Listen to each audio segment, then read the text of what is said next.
হরে কৃষ্ণ, রাধে শ্যামের একটি ব্লগে আপনাদের স্বাগত।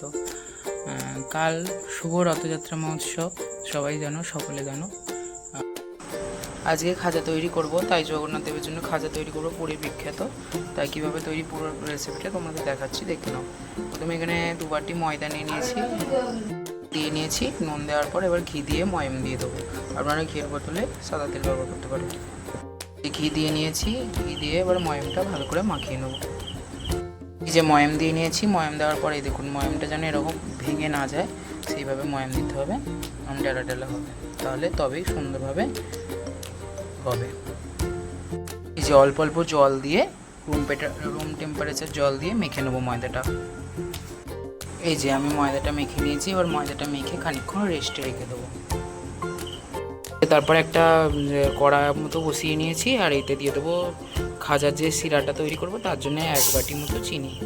1 বাটি থেকে 1.5 বাটি, আমি এখানে 1.5 বাটি নিচ্ছি চিনি, কারণ আমি যেহেতু 2 বাটি, এই বাটির মাপে 2 বাটি ময়দা নিয়েছিলাম।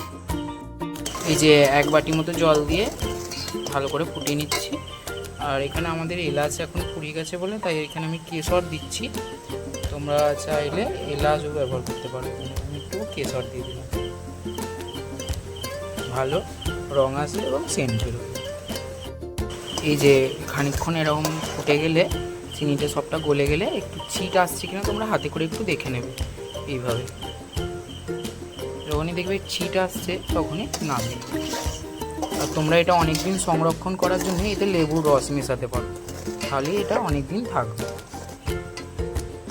এই যে রসটা তৈরি হয়ে গেছে, কত সুন্দর দেখতে পারো তোমরা।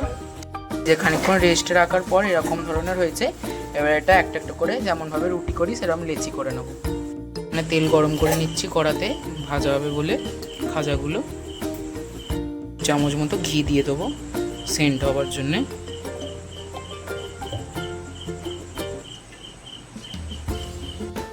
এই যে তারপর প্রত্যেকটা রুটি পাতলা পাতলা করে একদম বেলে নেবো।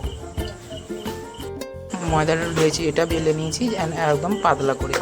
আর বেলে একটার ওপর আর একটা দিয়ে দেবো। দেওয়ার আগে প্রথমেই এর উপরে আমি একটু তেল ব্রাশ করে নেব।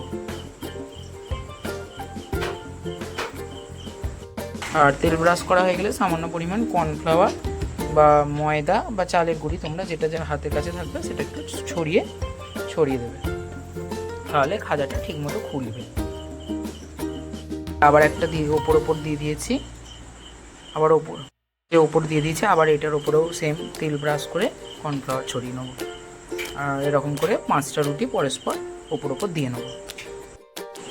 এই যে সবটা পরস্পর 5টা রুটি দিয়ে নিয়েছি। এবার রুটিটা গোল করে বেলে নেবো, গোল করে পাকিয়ে নেবো আস্তে আস্তে।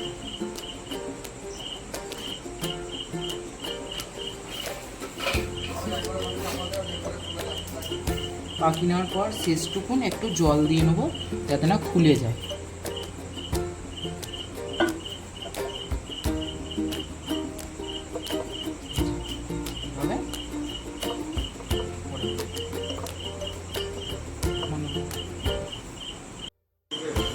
আর এরকমভাবে পিস পিস করে একটা একটা করে কেটে নেব।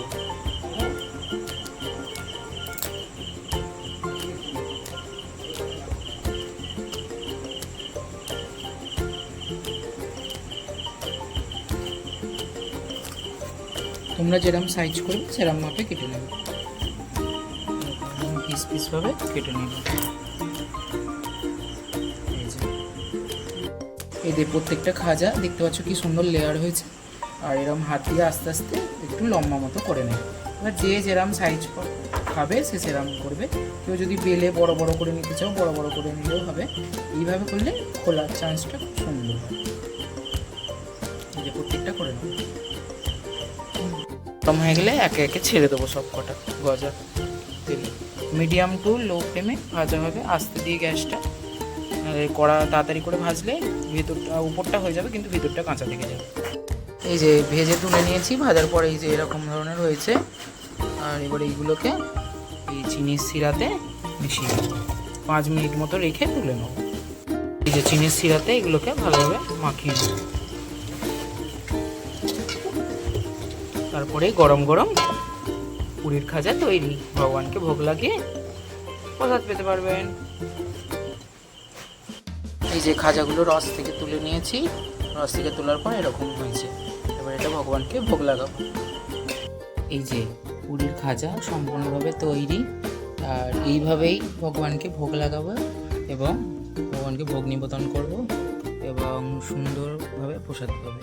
হরে কৃষ্ণ। যদি ভিডিওটি ভালো লেগে থাকে তাহলে একটু লাইক, কমেন্ট আর বন্ধুদের সঙ্গে শেয়ার করুন। হরে কৃষ্ণ।